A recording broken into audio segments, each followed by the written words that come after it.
오늘 말씀은 이제 우리 베드로서 마지막 말씀인데, 설교 제목을 하나님의 날이 임하기를 간절히 임하기를 바라보고 간절히 사모하라, 이렇게 말씀을 제목을 정했고요. 주의 날이라는 표현도 있는데 여기서는 이제 하나님의 날이라는 표현으로 예수 그리스도의 오심과 또 그리스도가 오셔서 결국은 이 하나님의 나라, 이 그리스도가 오셔서 결국은 이 나라를 아버지께 이제 바치면서 어찌 보면 이제 새 하늘과 새 땅이 시작이 되는 것 같아요. 오늘 성경은 그날을 간절히 사모하라, 이렇게 이야기합니다. 뭐 그것뿐만 있는 건 아닌데 우리가 그날을 기다릴 뿐만 아니라 그날을 간절히 사모하라고 이야기하고 있어요. 성경이 우리에게 말해주고 있습니다. 결국 뒤에 보면은 어떻게 사모할 건가, 그냥 사모하는 게 아니라 앞에 뭘 이야기를 하거든요. 우리 한 번 더 우리 11절 한번 읽어볼게요. 같이 읽어볼게요. 시작. 이 모든 것이 이렇게 풀어지리. 너희가 어떠한 사람이 되어야 마땅하냐. 거룩한 행실과 경건함으로. 예. 이 모든 것이 이렇게 풀어진다는 말은 이제 결국은 이제 그러니까 불로 다 타요, 이 세상이. 그러니까 진짜 불로 다 탈까 모르겠습니다. 그러니까 물로 하나님이 심판하셨던 것처럼 이제 불로 세상을 다 심판할 거다, 다 소멸할 거다. 근데 결국은 그렇게 하신 목적이 이제 우리 모든 죄와 이 모든 것들이 다 드러날 거다, 이거예요. 그러니까 이 세상이 무너지고, 그러니까 불타고 무너지고 막 완전히 없어져 버릴 세상이 아니라 어떤 새로운 다른 지구가 아닌 어떤 다른 데가 아니라 이 세상에 하나님의 심판을 받아 다시 이제 새로워질 것들을 이렇게 이제 표현하는 거예요. 약한 자들을 다 불로 심판한다, 다 태워버린다, 뭐 없애버린다는 이야기는 아니잖아요. 그들의 모든 죄악들이 다 드러날 거다라는 것들을 이제 이렇게 풀어지리니라고 설명합니다. 그 다음에 너희가 어떠한 사람이 되어야 마땅하냐라고 이야기해요. 그럼 우리가 어떻게 이 심판을 피하는 자들은 어떻게 살아야 되냐라고 할 때 거룩한 행실과 경건함으로 살아야 된다고 이야기해요. 여러분, 뭐 다른 말로 하면 이제 거룩함으로 살아야 된다고 이야기를 하는 건데, 어떤 자가 거룩하게 살아갈 수 있겠는가? 여러 가지를 이야기할 수 있겠지만 그냥 이 말씀에 좀 생각해 보면 정말 예수 그리스도의 다시 오심을 간절히 소망하는 자, 그걸 바라보고 소망하는 자가 이 땅에서 거룩하게 살아갈 수 있습니다. 그래서 이 경건한 삶, 이 거룩한 삶은 무엇을 근거로 하냐면 주님의 오심을 믿는 것을 근거로 해요. 좀 어렵게 표현하면 경건한 삶은 종말론을 근거로 한다라고 표현합니다. 그러니까 미래를 생각하는 사람, 그런 사람 있잖아요. 공부 누가 잘합니까? 예전에 들었던 이야기인데. 그렇죠. 예를 들면은 공부를 못하는 사람들은 자기가 공부했던 거를 본다고 해요. 그러니까 예를 들면 시험을 예를 들면 여러분 공부를 잘한 사람은 그러니까 아무튼 예. 그러니까 무슨 이야기냐면, 그러니까 공부를 잘한 사람들은 그러니까 안 한 거를 보잖아요, 그죠? 그러니까 예습을 잘하잖아. 근데 공부를 못한 사람들은 이제 자기 했던 것들만 봐요. 이걸 이야기하는 이유는 뭐냐면, 저도 공부는 초등학교 때까지만 잘했습니다. 전교 2등까지 해봤어요. 반이 23명이어서 전교생 23명이어가지고 반에 전교 2등까지 해봤지만 그 이후로는 갈 수 없던 점수였고요. 그러니까 되게 뭘 얘기하고 싶었냐면, 되게 공부를 잘한 사람들을 보면 어떤 과거 내가 열심히 했던 거에 집중하지 않고 그건 지나간 거고 내가 앞으로 할 것들, 내가 하지 않은 것들, 책도 보면은 그렇다고 하더라고요. 무슨 말이냐면 미래를 생각하는 사람들. 요즘 제가 그 유튜브를 좀 보면 그런 방송도 있더라고요. 여러분 AI가 많이 발전을 했습니다. 그죠? 그래서 어떻게까지 이야기하냐면은 우리가 뭐가 문제죠? 우리나라에? 출산. 아니, 저출산이 문제가 아니라 공부 애들 수능이 문제잖아요. 우리나라는 정답을 가르쳐 줬습니다. 아이들한테. 그죠? 어렸을 때는 아이들에게 마음대로 상상하라 그러고 막 하다가 어느 순간부터는 이제 정답을 가르치는 학문으로 가서 지금 여러분 알다시피 이제 AI가 발전하면서 우리가 아무리 공부를 해도 누가 더 잘합니까? AI가 잘한대요. 그래서 어떤 분들은 앞으로 5년 후에 10년 후에 수능이 없어질 거라고 말하는 분들도 있습니다.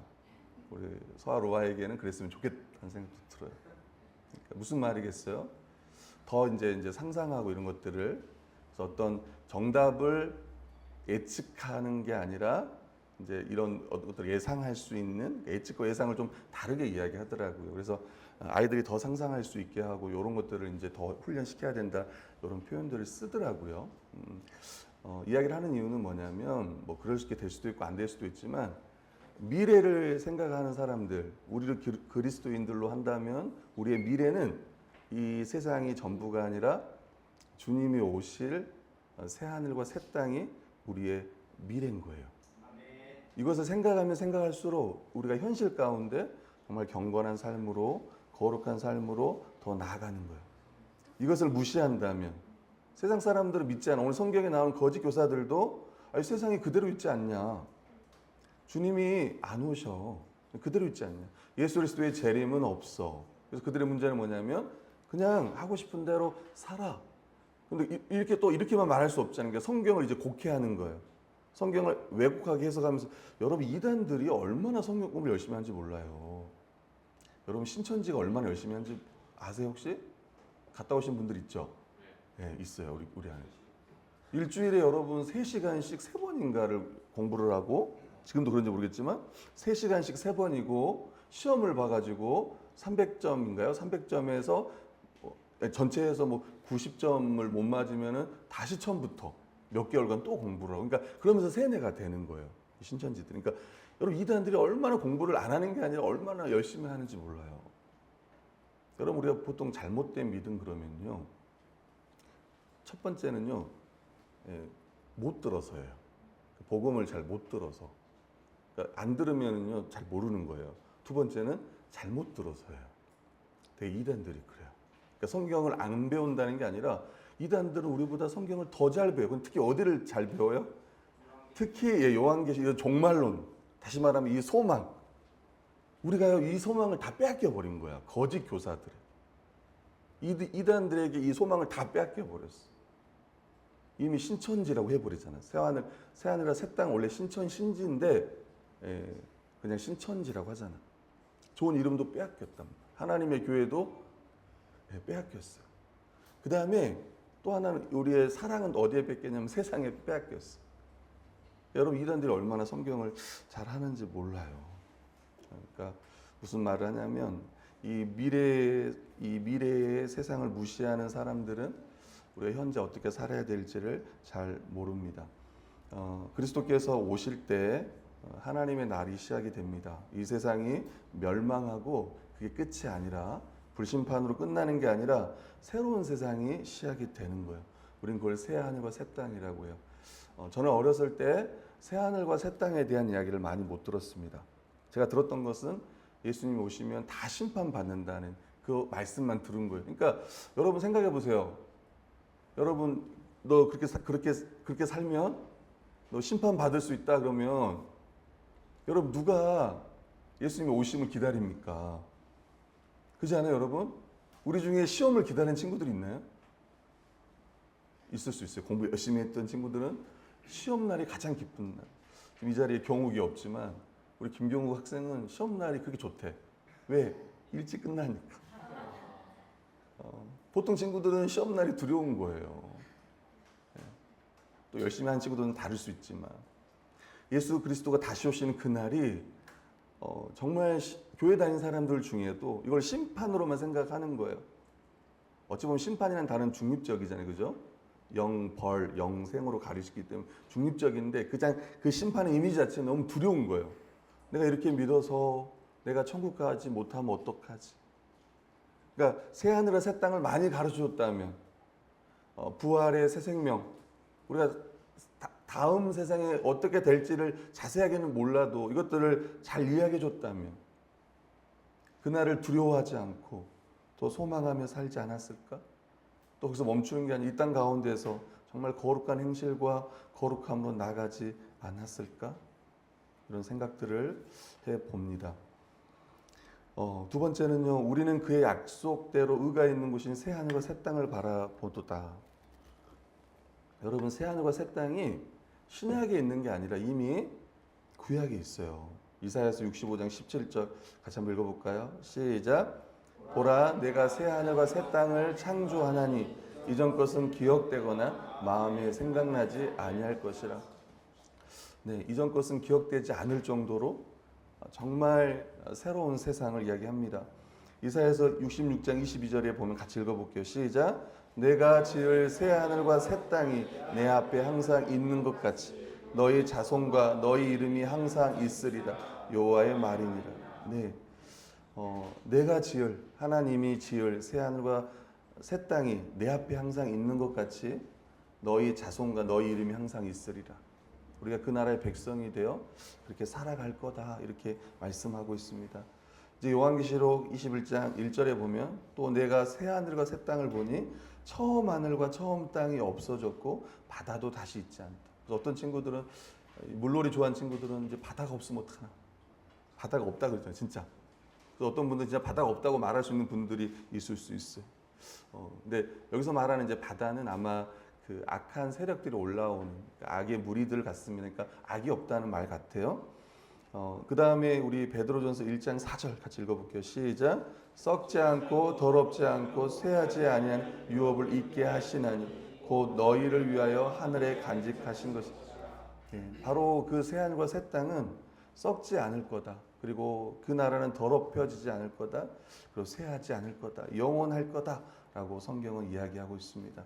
그리고 이 세상을 누가 받는가라고 하면 이 하나님의 말씀, 또 교회의 이 복음의 선포에 귀를 기울이는 사람만이 이 약속, 이 새하늘과 이 새 땅이라고 하는 이 약속을 상속받고 그 나라에서 누릴 것이다.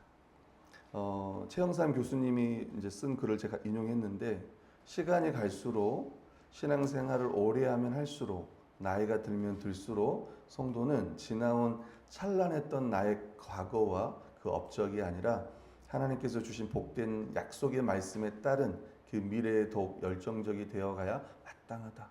그러니까 내가 교회 생활을 어떻게 했냐, 뭐 이렇게, 이것도 너무 중요하겠지만 주님이 우리에게 주실 것들에 대한 더 소망, 그것에 또 나이가 있다고 해서 내 열정이 식어버리는 게 아니라 그 나라의 소망을 생각하면서 더 열정적으로 우리의 인생을 주님께 드리는 삶을 사는 것이 마땅하다 얘기하는 거예요. 여러분, 하나님은, 저는 어렸을 때 이제 우리가 이걸 종말론이라고, 잘못된 종말론이라고 할 수 있겠죠. 저는 이 지구를 떠난다고 생각했습니다. 이 지구를. 그렇게 또 배웠고, 그리고 영화 같은 데 보면 완전 지구가 다 멸망하잖아요. 여러분, 그 뭐죠? 휴거 보면은 갑자기 비행기가 떨어지잖아. 그죠? 그 다음에 어때요? 막 종말론 그리면 막 우리가 그려져. 막 지진이 나고, 막 불이 나고, 누구는 올라가고, 누구는 땅에 있고. 성경에 이제 그런 이미지들이 있지만. 그래서, 그게 정말, 그게 달까? 그래서 세상은 없어진다고 생각합니다. 또 다른 세상, 이 지구가 아닌 다른 세상을 생각했어요. 또 공중에서 주님 만난다고, 재림한다, 오실 때 여기 휴거된다고 하니까 갑자기 없어진다고 생각했지만 그게 아니라, 우리가 기억해야 될 건 뭐냐면 하나님은 이 죄로 말미암아 타락한 이 세상을 다시 회복하시고 완성하십니다. 그걸 에베소서 1장 10절에 보면 만물의 통일이라고 이야기를 하고 있어요. 새하늘과 새 땅은 썩지 않고 더럽지 않고 쇠하지 않는 영원한 나라입니다. 다시는 죄가 없고 죽음이 없고 하나님이 없는 그런 세상이 아닙니다. 여러분, 지금 이 세상은 환경이 많이 오염됐어요. 그죠? 그리고 우리의 도덕성과 또 영적 타락이 말로 다 할 수 없습니다. 이 세상은 누가 지배하냐면 죽음이 지배해요.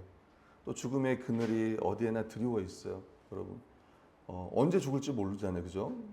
최근에 무한 그 항공기 사고도 그렇고, 또 좀 더 가보면 세월호 사건도 그렇고 오늘날 정말 어떻게 우리가 사실 죽을지 모르는 그런 시대 가운데 우리가 살아가고 있습니다. 뿐만 아니라 더 큰 문제는 수많은 우리 어린아이들부터 옛날에는 좀 조심스러운 말인데 중학생들이 뭐라고 했어요? 얘들이 하는 말, 죽고 싶다. 죽고 싶다. 우리 중학생들, 청소년들, 죽고 싶다. 근데 그게 요즘 밑으로 내려왔대요. 초등학생들까지. 뭐라 그런 줄 알아요? 죽이고 싶다. 이건 이제 제가 죄송합니다. 유튜브에서 들은 거라 정확하게 말할 수는 없지만 그래도 전문 학자가 대학 교수가 이야기한 거니까 요즘 아이들이 그렇대요. 출처를 밝히자면 그 조벽 교수라는 분이 이런 얘기를 하더라고요. 그래서 요즘이 그렇다고 하더라고요. 요즘 시대가. 그래서 요즘 수많은 아이들은 하나님 없는 이 공허한 마음, 이 허무 가운데 살아가면서 온갖 중독에 노출이 됩니다. 아이들뿐만 아니라 하나님을 떠나 있고 오염되었고 하나님 없는 이 허무 가운데 수많은 사람들이 이 죽음의 그늘 가운데 살아가고 있어요. 근데 이제 예수 그리스도가 오셨고 또 그분의 복음이 전파되는 곳마다 이 죽음을 이기신 이 부활의 그리스도께서 주님께서 다스리는 거예요. 죽음의 그늘이 거치고 부활 생명이 모든 것을 살려내기 시작합니다. 우리가 기억해야 될 것은 다시는 사망이 우리를 끌고 가지 못한다는 거예요. 우리를 지배하지 못한다는 거야. 그래서 우리가 예수 믿기 전에는 내가 죄를 지을 수밖에 없었지만 지금 우리가 죄를 짓지 않을 자가 된 거야. 우리가 죄에 대해서 죽었다는 말은 뭐예요? 죄의 결과. 더 이상 이 죄로 말미암아 우리가 사망하지 않을 거라는 거예요. 다시 말하면 하나님의 심판을 받지 않을 거라는 거예요. 두 번째 뭐 죄의 권세라는 거예요. 이미 끊어졌어요. 이제는 우리가 죄를 안 지을 수 있는 존재가 되었습니다. 죄에 대해 죽었다고 이야기해요. 이제는 하나님에 대하여 산 자가 되었다고 이야기해요. 도리어 부활 생명으로 거듭난 성도는 의의 열매를 맺기 위하여 그리고 점점 더 그리스도를 닮은 사람이 되어갑니다. 산상수훈에는 뭐라고 이야기했냐면 의에 줄이고 목마른 사람들이 되었다고 이야기해요. 어떻게 하면 더 하나님의 뜻을 따라 살아갈까? 어떻게 하면 하나님을 더 기쁘시게 할까? 그렇게 하면서 살아가는 거예요. 다시 한번 생각해 보면 혹시 우리가 정말 예수 그리스도의 오심을 사모하고 있는가? 혹시 내가 이거에 대해서 너무 무감각하고 있지는 않는가? 그리고 정말 내가 그리스도의 재림을 사모하는 그런 간절히 사모하는 모습이 무엇인가? 한번 여러분 마음으로 한번 답해 보시고 그리고 내가 이것을 생각할 수 있다는 것에 대해서 감사하시기 바랍니다. 가보세요. 여러분 친구들이 누가 그걸 이야기하는지. 죽음에 대한 이야기는 할 수 있지만 죽음 이후에 우리에게 말해줄 수 있는 데가 있을까요, 여러분? 혹시 우리 한수 형제 있어요? 지금 누구보다도 오늘 생일 파티 때문에 마음이 좀 들떠 있을 텐데. 여러분 우리가 생일 있으면 또 죽음이 있지 않습니까? 그죠? 근데 죽음이 끝이라고만 세상은 말하지만 기독교는 죽음이 끝이 아니고 더 좋은 세상이 있다고 말하는 거야. 우린 그걸 현재 땡겨와서 죽기 전에 이것들을 생각하면서 살아가는 거예요. 그리고 우리의 삶을 조정하는 겁니다. 심지어 우리의 라이프 스타일까지 바꾸면서 우리가 살아가는 거예요. 다시 한번 정말 간절히 사모한다면 성경에서 말하는 경건함과 우리가 더 거룩함으로 더 주님을 닮은 모습으로 더 나아갈 수 있을 거예요. 여러분 인간은 루터도 말했던 것처럼 칼빈이 말했잖아요. 우리 인간의 마음은 우상 제조 공장이라고 말을 합니다. 그러니까 우리 인간은 끊임없이 소망하는 자예요. 다시 이야기하면 예수 그리스도의 다시 오심과 이것들을 소망하지 않는다면 이 사이비에게 이단에게 뺏겨 버렸던 이 새하늘과 새 땅에 대한 이 소망이 없다면은 우리는 이 세상의 것을 소망하면서 살아가는 거예요. 마치 거지 교사처럼 멸망으로 패망으로 가는 그들처럼 그렇게 우리는 그것들을 소망하며 살아간다는 거예요. 그래서 오늘 성경은 다시 이야기합니다. 하나님의 나라에 임하기를 바라보고 간절히 사모하라 이렇게 이야기해요. 두 번째입니다. 14, 16절 이제 마지막으로 권면하는데 세 가지를 합니다. 우리 14절에 보면 너희가 이것을 바라보나니 사랑하는 자들아. 그러니까 지금 이 편지를 받는 당시에 이 베드로후서를 받는 수신자들은 계속 그걸 바라보고 있다는 거예요. 너희가 이것을 바라본다. 새하늘과 새 땅을 지금 바라보고 있다. 그러면서 뭐라고 하냐면 주 앞에서 점도 없고 흠도 없이 평강 가운데서 나타나기를 힘쓰라. 여기서 힘쓰라가 다 옛날 우리 에베소서 할 때 힘써 지키라 할 때 그 스푸다 존테스, 근데 이게 스푸다 사텐가 뭐 이런 단어입니다. 아무튼 정말 힘쓰라는 거예요. 주 앞에서 점도 없고 흠도 없이 평강 가운데서 나타나기를 힘쓰라. 베드로전서 1장 17, 19절 앞에 보면은 모든 행실에 거룩한 자가 되라고 하면서 이제 나온 말씀입니다. 너희가 나그네로 있을 때 두려움으로 지내라 이야기하고, 너희가 알거니와 너희 조상이 물려준 헛된 행실에서 대속함을 받은 것은 은이나 금같이 없어질 것으로 된 것이 아니요 오직 흠없고 점없는 어린 양 같은 그리스도의 보배로운 피로 됐다. 그러니까 우리가 그리스도를 닮아 갈 수 있고 또 닮아 가야 된다고 이야기합니다. 데살로니가전서 3장 13절에 보면 너희 마음을 굳건하게 하시고 우리 주 예수 그리스도께서 그의 모든 성도와 함께 강림하실 때에 하나님 우리 아버지 앞에서 거룩함에 흠이 없게 하시기를 원하노라. 그러니까 점과 흠이 없어. 그러니까 이 세상에 점과 흠이 없는 사람이 있습니까? 점과 흠도 점도 없는 그 자리에 우리가 이룰 수 있을까? 불가능한 거예요. 근데 어떻게 가능합니까? 점 없고 흠 없고 점 없는 어린 양의 보배로운 피로 우리가 하나님 앞에 나아가는 거예요. 그리고 이제는 점과 흠 없는 삶을 살려고 우리는 애써야 돼요. 여러분 애쓰는 게 참 좋아요. 여러분 애쓰지 않으면은 어찌 보면 거룩함으로 더 나아갈 수 없다. 거룩함이 시작이 되었는데, 예수 믿으면 이게 시작이 됐는데, 우리 성결교회 안에는 약간 제가 신학을 정확히 모르지만 이런 게 있어요. 특별히 우리 성결교회 교단 안에는 기도하면 다 된다, 이런 약간 이런 게 있어요. 모든 어려움들이 있으면 다 기도하면 다 주님이 해결해 주신다. 그래서 옛날 우리 한때 진짜 많이 구했던 게 뭐냐면 성령 충만이에요. 막 성령 충만을 위해서 기도합시다. 모든 게 다 성령 충만인 거예요. 인생의 어려움들, 문제들, 지금 힘든 거 다 성령 충만하지 않기 때문이다. 맞는 말이에요. 틀린 말은 아니에요. 근데 기도하면 다 된다고 생각하는 거예요. 성화. 여러분 성화는 오늘도 보면 성경을 전체로 보면은 제가 묻겠어요. 우리가 한 번에 거룩한 사람이 됩니다. 그죠? 단회적 사건으로 새로운 생명을 입고 새 사람이 딱 돼요. 근데 자라가는 거는 어때야 돼요? 이게 단회적인 게 아니에요. 성화라는 건 어떻게 해요? 시간이 필요합니다. 그리고 그러니까 뭐예요? 자라가야 되는 거예요. 우리 아이가 태어나지만 아이가 한 번에 자랍니까? 어느 날 갑자기 얘가 고등학생이 돼요? 아니죠. 고등학생 말 안 들으니까. 갑자기 군대 갔다 온 형제가 됩니까? 우리 되게 이제 자매님들도 아이 낳으면 막 변화되잖아요. 그죠? 엄마의 마음도 알고 얼마나 힘들었을까. 갑자기 엄마가 돼요? 아니에요. 여러분 송아지는 태어나면 바로 걷잖아요. 혹시 알아요? 송아지는 소 낳는 걸 제가 봤는데 이 짐승들은 일어나면 바로 걸어요. 이렇게 막 넘어지다가 이렇게 걸어. 그럼 애미가 이거 다 핥아주고 막 다 그러잖아요. 짐승은. 근데 우리 사람은 안 그러잖아. 아이가 언제 걷습니까? 보통 예를 들면 보통 한 돌 정도에 걷잖아요. 12개월의 시간이 있습니다. 그리고 마찬가지로 우리가 이제 정말 주님을 닮아가려면, 성화되려면 이 시간들이 필요한 것 같아요. 여러분이 기도하면 갑자기 막 사람이 변합니까? 내가 정말 목사라서 이런 말 하면 너무 그렇지만 저는 사람 안 변한다고 생각하는 사람이에요.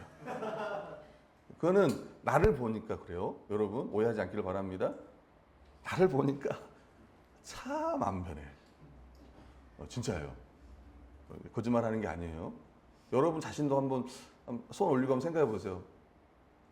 가끔 그러잖아요. 야, 너 교회 다니면서 왜 그러냐? 너 교회 다니면서 왜 그러냐? 뭐 남들이 볼 때는 착하다 어쩌다 혹시 그럴 수 있겠지만 달라졌다 말할 수 있지만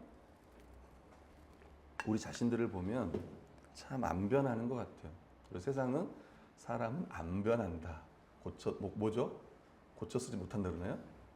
사람은 아무튼 여러 가지 나쁜 말들 있잖아요.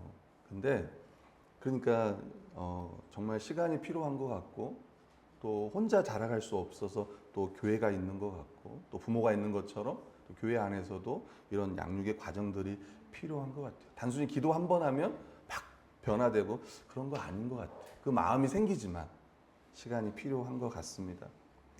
애쓰지 않으면, 그래서 더 애쓰자는 말씀을 드리고 싶은 거예요. 그리고 더 애쓰는 사람들은 좀 더 빨리 자랍니다. 주님은 오늘 성경에 보면 우리가 애쓰는 걸 기대해요. 우리 아이들, 우리 부모들 중에 어느 누가 우리 아이가 잘하지 않기를 바랍니까? 우스갯소리예요. 3살 때 안 컸으면 좋겠다. 너무 이쁘니까 지금 이렇게. 심지어 뱃속에 있었으면 좋겠다. 계속 뱃속에만 있었으면 좋겠다. 이제 걸어다니면 재앙이란 말도 있고, 아이들이 여러 가지 말들이 있어요. 또 청소년 이때 더 우리 아이가 더 지금이 예쁘다. 근데 그런 부모는 없어요. 아이가 잘 자라기를 원합니다. 그죠? 어느 부모가 아이가 안 자라기를 원합니까? 잘하지 않더라도, 아니 이런 표현 죄송스러운데, 존재 자체가 너무 기쁨이지만 자라야 되는 거예요. 생명이 있으면 자라야 되는 거예요. 우리도 마찬가지예요. 예수 그리스도의 생명이 우리 안에 있다면 자라야 돼요.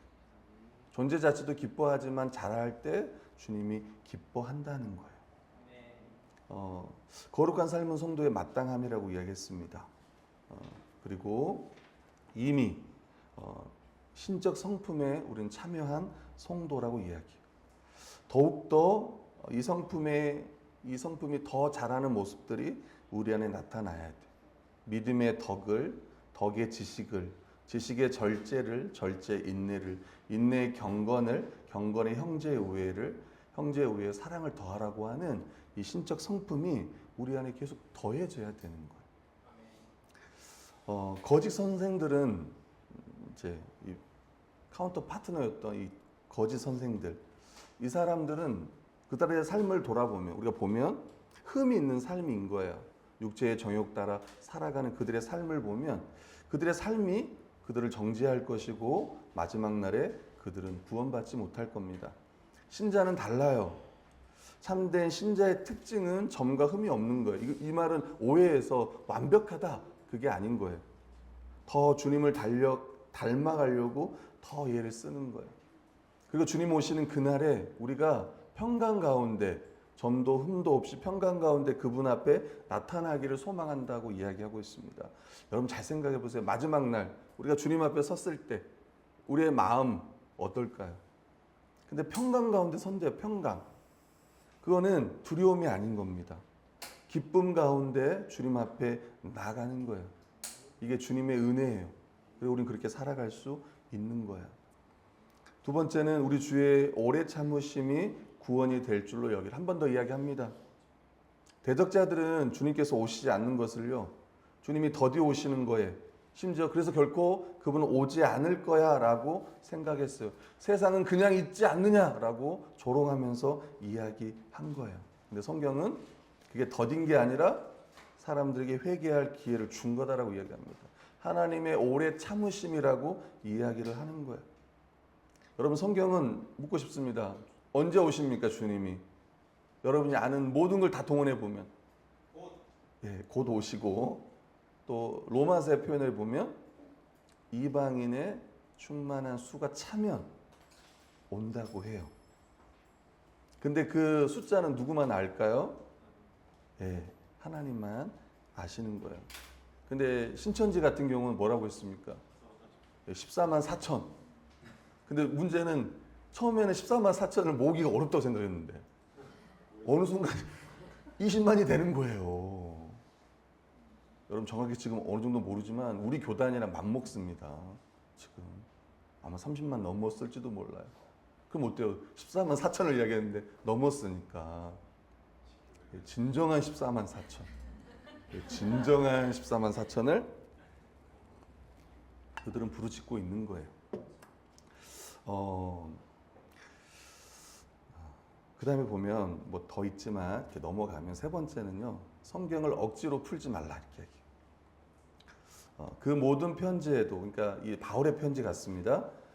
바울의 편지에도 이런 일에 관하여 말하였을 때 여러 가지들을 이야기했는데, 그 중에 알기 어려운 것이 덜어 있으니 무식한 자들과 굳세지 못한 자들이 다른 성경과 같이 그것도 억지로 풀다가 스스로 멸망했다. 그러니까 바울이 말한 것 중에 여러분, 바울이 가장 많이 말한 걸 보면 이신칭의 복음이었잖아요, 그죠? 오직 믿음으로 말미암아 구원받는다.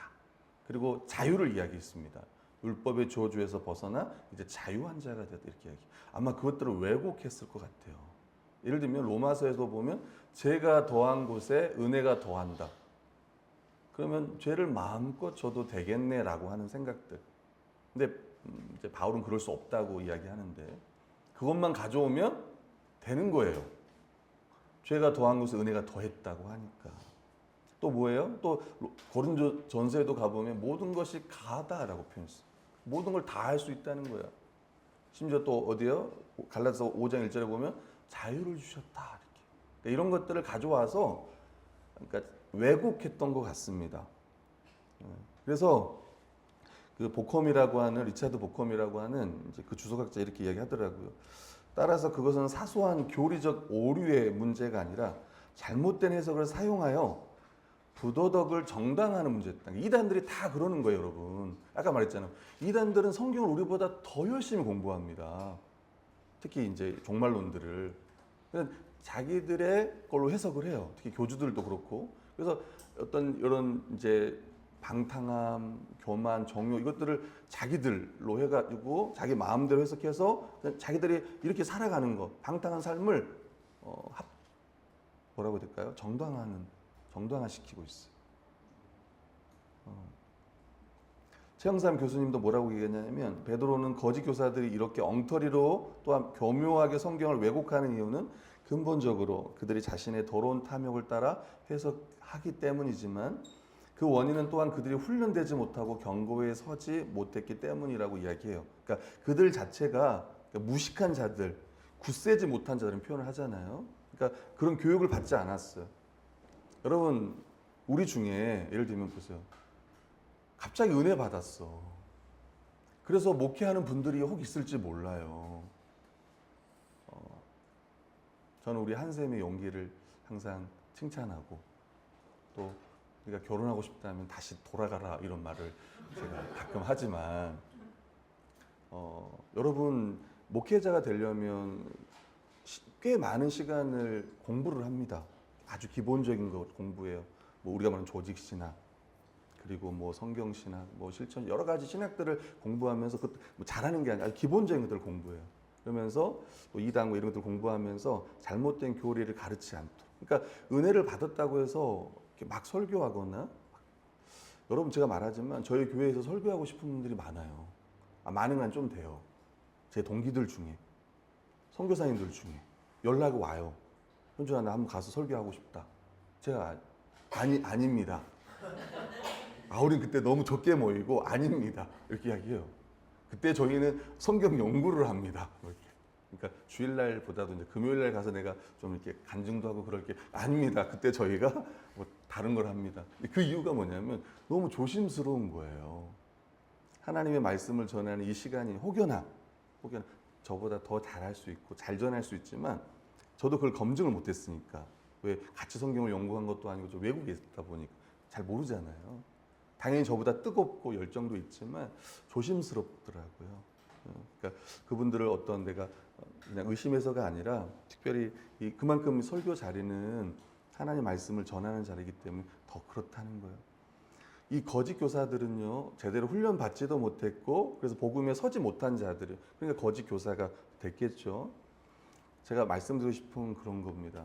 특히 설교를 듣거나 성경을 연구하는 자들에게 있어서 제일 중요한 자세는 뭡니까? 겸손과 순종이에요. 이걸 다시 한번 생각해야 돼요. 겸손과 순종. 그러니까 반대로 이야기하면 되잖아요. 거짓 교사들은 그게 아닌 거예요. 여러분, 겸손이란 건 뭐냐면 우리가 하나님 말씀을 잘 이해하기 위해서 연구를 하잖아요. 그죠? 그냥 이게 하나님 말씀이다 이렇게 그냥 봐도 아는 거지만 정말 그 말씀이 그러한가요? 우리가 살피는 거예요. 성경 보지도 않고 하나님의 뜻은 이거야. 뭐 큰 뜻은 알 수 있겠지만 본문을 살피면서 이게 하나님의 뜻이야라고 말하는 건 어리석을 수 있잖아요. 그래서 본문을 잘 살핍니다. 우리 다른 말 그걸 연구라고 이야기해요. 중요한 건 또 하나. 우리가 하나님의 뜻을 알았어요. 그걸 해석했다고 하잖아요. 그럼 어떻게 해요?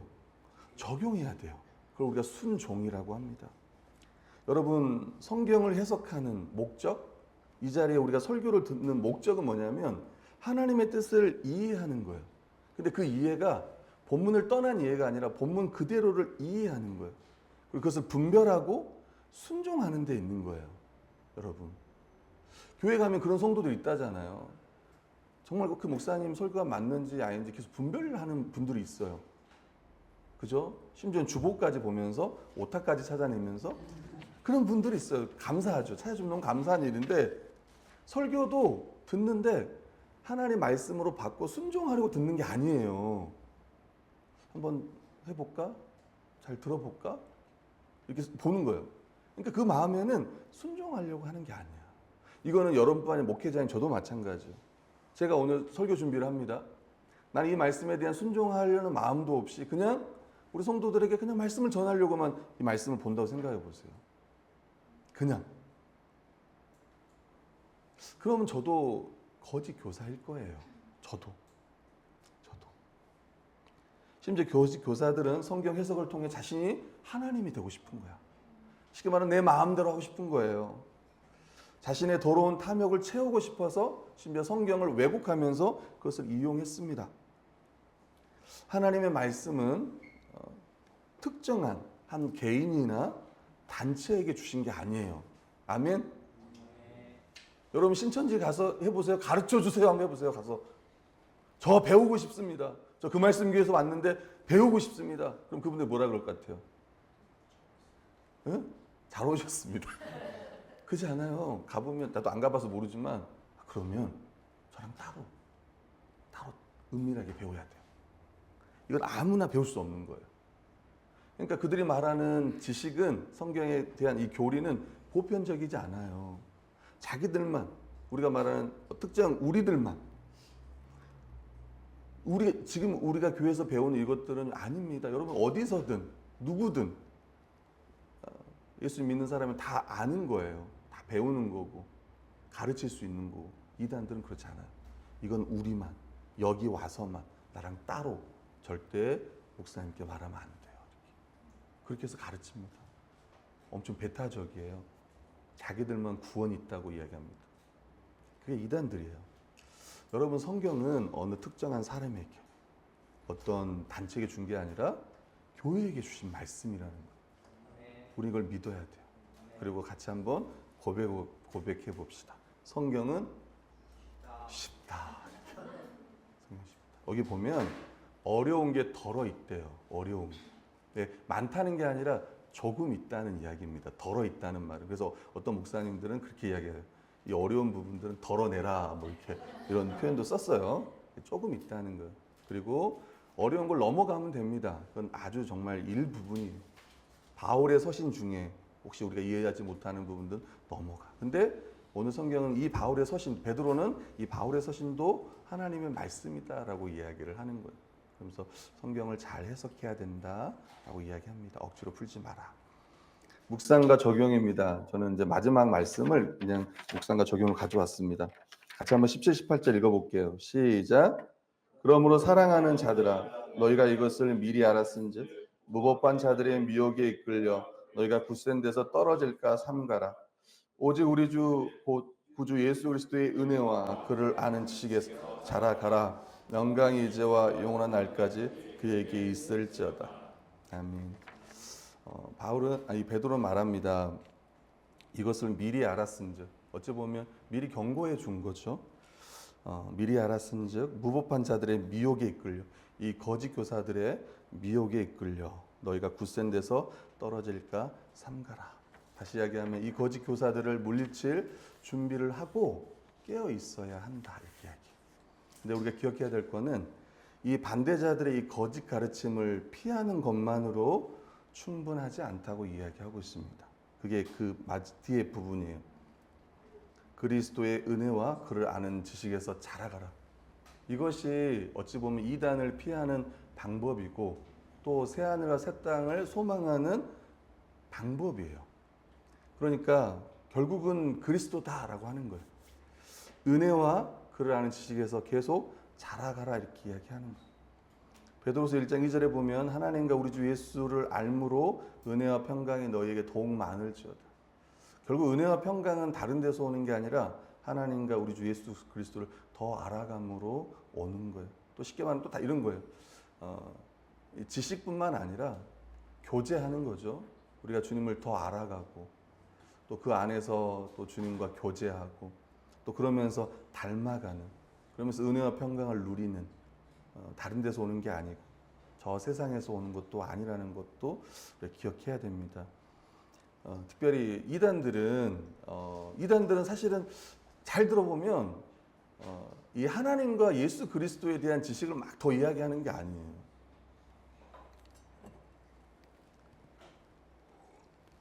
저는 신천지 교사들과 이렇게 대화를 할 때가 있었습니다. 그때 저는 이제 계속 그 이야기를 해요. 예수님이 누구시냐? 그분은 다른 얘기를 계속해요. 저는 그렇습니까? 저는 또 다시 예수님의 대속적 죽음을 믿으십니까? 그럼 또 다른 얘기를 또 멈추고 그러면 예수 그리스도의 의의 정가를 믿습니까? 이해하기 쉬운 게 뭐예요? 그분들은 그리스도를 더 말하지 않아요. 그리스도가 아닌 다른 것들을 이야기해요. 우리도 이단들을 만날 때 저들이 무슨 말을 하든 그렇습니까? 그리스도의 예수님이 어떤 분인지 그분의 사역을 믿는지 우리 계속 그 이야기를 하는 거예요. 왜? 그리스도가 하나님의 은혜고 그리스도가 하나님의 그 계시의 절정이잖아요. 모든 기준은 그리스도입니다. 그래서 실제 우리가 복음을 전한다는 것도 그리스도를 전하는 거잖아요. 우리가 어떻게 삼위 하나님을 압니까? 우리가 어떻게 구원을 받을 수 있습니까? 다 그리스도를 믿음이잖아요. 그러니까 그리스도를 전하는 거예요. 디모데후서 2장 1절도 보면 그리스도 예수 안에 있는 은혜 가운데서 강해지고 그리스도로 말미암은 그 은혜, 그 십자가의 그 은혜, 그 대속의 은혜로 우리가 그걸 날마다 그 은혜를 붙들면서 계속 강해지는 거예요. 아멘. 제가 말하잖아요. 여러분 우리가 기도를 더 하면 할수록 말씀을 보면 더 볼수록 예배를 드리면 더 드릴수록 그리스도의 은혜를 더 우리가 묵상하는 거예요. 그걸 더 붙드는 거예요. 그래서 더 온전해지는 거예요. 은혜는 신자의 삶의 기초고 전적으로 하나님의 선물이지만 신자는 그 안에서 성장하고 자라고 강해져야 합니다. 은혜는 정적이지 않습니다. 신자는 죽는 날까지 그 안에서 계속 자라가야 돼요. 여러분 우리가 새하늘과 새 땅에서 뭐 할까? 혹시 그런 고민이 있는 분들은 우리도 그 새하늘과 새 땅에서 하나님과 예수 그리스도를 계속 더 알아갈 거예요. 그래서 저는 우리 성도님들에게 부탁드리고 싶은 건 그래요. 이 그리스도의 은혜, 이 하나님의 은혜, 예수 그리스도를 아는 지식에서 내가 자라가고 있는가를 생각해 보세요. 작년보다 올해 내가 더 자라가고 있는가. 이게 무서운 말입니다. 뭐냐면 생명이 있는 자는 자라요. 우리 교회에 뭐가 자랐냐면 수박씨가 자랐어요. 그걸 목격한 사람이 몇 명 있어요. 수박을 먹고 저기다 쓰레기 싱크대에다가 버렸어요. 씨가 2개가 남았는데 거기서 콩나물처럼 싹이 올라왔어요. 하나님께서 우리에게 말씀하시는 거예요. 생명은 자란다는 거예요. 제가 무서운 말씀을 했던 게 뭐냐면 이게 진짜 무서운 거예요. 여러분 죽은 것을 저기다 갖다 놓잖아요. 죽은 거라고 하면 뭐냐면은 우리 커피콩 다음 주에 한번 실험을 해보겠습니다. 커피콩 2개를 저기다가 싱크대에 넣어놔 볼게요. 가끔 물도 주고 저게 정말 자라는지. 수박씨는 거기에 생명이 있어서 몰랐는데 생명이 있는지 몰랐는데 자랐던 거야. 누군가에 의해 죽임을 당했지만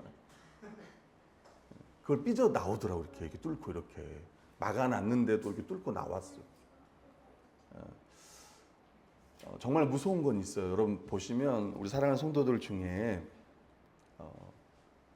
내가 너무 잘하고 싶은데, 그러니까 잘하고 싶은 게 아니라 자라가고 싶은데 안 자라요, 내가. 그러면 한번 내가 정말 생명이 있는 자인가? 내가 무섭다고 말하는 게 그겁니다. 내가 정말 자라가고 싶은데 안 자라가. 그렇다면 정말 내게 생명이 있는가? 그리고 또 반대로 생명이 있는데 내가 더 잘하려고 애쓰지 않아서 내가 물을 주고 가꿔야 되는데 보살핌을 받아야 되는데 교회를 통해서 지체들을 통해서 근데 잘하지 않는다면 그것도 문제라는 거예요. 생명이 있으면 반드시 자라야 됩니다. 자람은 이 성장은 정말 필수입니다. 하나님을 기쁘시게 하는 거예요. 존재 자체도 기쁘지만 자랄 때 기쁘는 거예요. 마지막 속령. 영광이 이제와 영원한 날까지 그에게 있을지어다. 여러분 아멘은 오늘 성경에 없는 거예요. 어떤 사본에는 있대요. 오늘 성경에 보면 나와 있어요. 따로 어떤 사본에는 아멘이 있대. 영광이 이제와 영원한 날까지 그에게 있을지어다. 아멘. 여러분 잘 생각해 보세요. 여러분에게는 영혼이 있습니까? 영원한 날이 있어요? 정말 있습니까? 거짓 교사는 없는 거예요. 세상에 수많은 사람들도 이 영원한 날이 없어요. 이 세상이 끝이에요. 이 세상이 답니다. 근데 그리스도인들은 영혼의 날을 믿어요. 심지어 그 영혼의 날, 영광이 이제와 지금 그리고 영혼의 날까지 예수 그리스도에게 있을지어다. 아멘 하며 찬양하며 예배하며 나가는 거야. 거짓 교사들은 이런 시대가 새하늘과 새 땅이 올 것을 부인합니다. 그러나 베드로는요, 그 날이 반드시 올 것이라고 이야기하는 거야. 그리고 그 예수 그리스도에게만 영광을 돌리기를 이 노사도는 그렇게 원하는 거야. 아멘. 저는 제가 서울대도 이야기했지만 여러분 잘 오셨어요. 정말 주일날 잘 오셨고 우리는 교회를 통해서 함께 새로운 세상, 새로운 나라를 꿈꿉니다. 그리고 그렇게 되기를 원합니다. 여러분이 어느 곳에 가서 아까 말했잖아요. 죽음 이유를 말하는 사람들이 있나요? 혹시 믿지 않는 사람들 중에? 친구들 중에 여러분에게 죽음 이유를 말한 사람이 있어요? 교회가 하는 거예요. 우리가 진짜 꿈꿔야 될 새로운 세상, 새로운 나라는 하나님의 나라, 완성될 새하늘과 새 땅입니다. 그래서 이 교회가 이 어두운 세상에 하나님께서 만들어 놓으신 유일한 희망이다, 소망이다. 이것을 기억하시고 교회를 더럽히며 교회를 흔드는 이 거짓 가르침으로부터 세상으로부터 우리는 교회를 지켜야 합니다. 교회를 진리의 말씀으로 함께 지키는 우리 그 말씀 교회가 되기를 소망합니다. 아멘. 기도하겠습니다.